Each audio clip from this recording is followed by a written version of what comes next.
Perkebunan kelapa sawit merupakan salah satu sumber penghasilan yang kebanyakan berasal dari daerah Sumatera dan Kalimantan. Masyarakat berbondong-bondong untuk membuka lahan perkebunan kelapa sawit. Hal ini tidak lain karena dengan memiliki perkebunan kelapa sawit, kehidupan ekonomi masyarakat dapat meningkat dari hasil perkebunan tersebut. Dari proyek pembangunan industri, perkebunan kelapa sawit terus meningkat.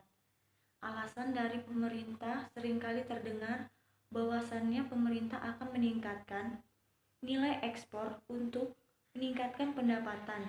Namun, pemerintah seringkali lupa terhadap dampak dari tanaman kelapa sawit, yang dimana di sini kita akan mencari kebenaran dampak dari tanaman perkebunan kelapa sawit terhadap ekosistem lingkungan sekitar.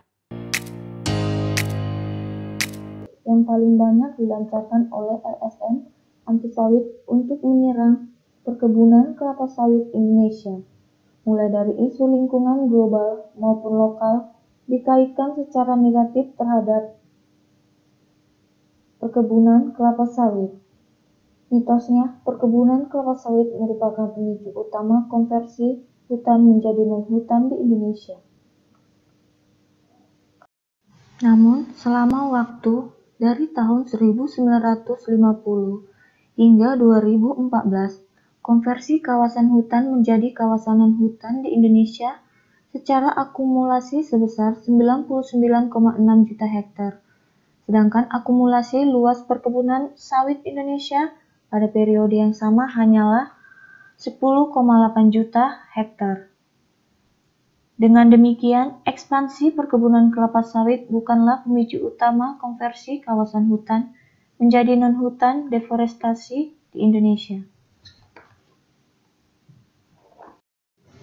Mitos selanjutnya yaitu, minyak kelapa sawit merupakan minyak nabati yang lebih boros menggunakan air dibandingkan dengan tanaman lainnya.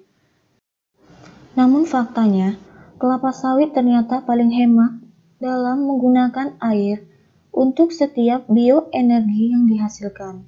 Untuk setiap GJ bioenergi minyak sawit yang dihasilkan, kelapa sawit hanya menggunakan air sebanyak 75 meter kubik. Dengan hal tersebut dapat dikatakan kelapa sawit relatif hemat air dalam menghasilkan bioenergi. Kelapa sawit merupakan tanaman yang sangat populer di Indonesia atau di Riau. Namun, tanaman kelapa sawit juga mendapat kritik dari berbagai kalangan, yaitu tanaman sawit berdampak seperti emisi gas rumah kaca. Selanjutnya yaitu kehancuran habitat akibat penebangan hutan untuk penanaman perkebunan kelapa sawit. Dan juga kelapa sawit dapat mengakibatkan kebakaran seperti yang terjadi di Riau sebelumnya, yaitu di Pelalawan, terhadap lingkungan sekitar. Polusi udara yang terganggu akibat asap yang ditimbulkan dari kebakaran untuk penanaman atau melakukan replanting yang dilakukan secara tidak wajar.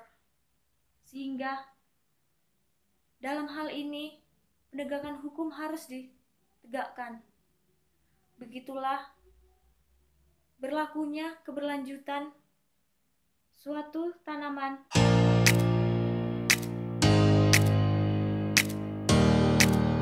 Indonesia merupakan negara yang paling besar mengkonversi atau deforestasi hutan gambut menjadi lahan pertanian.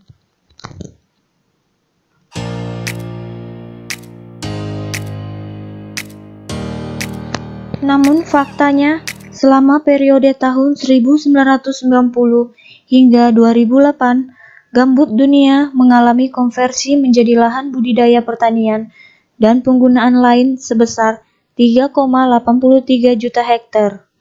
Dari luasan tersebut, sekitar 37% terjadi di Rusia, dan 33% terjadi di kawasan Indonesia. Konversi gambut juga yang terjadi sebesar 13% pada periode yang sama. Dengan demikian, deforestasi gambut terluas pada periode 1990 hingga 2008 bukan di Indonesia melainkan di Rusia dan Eropa.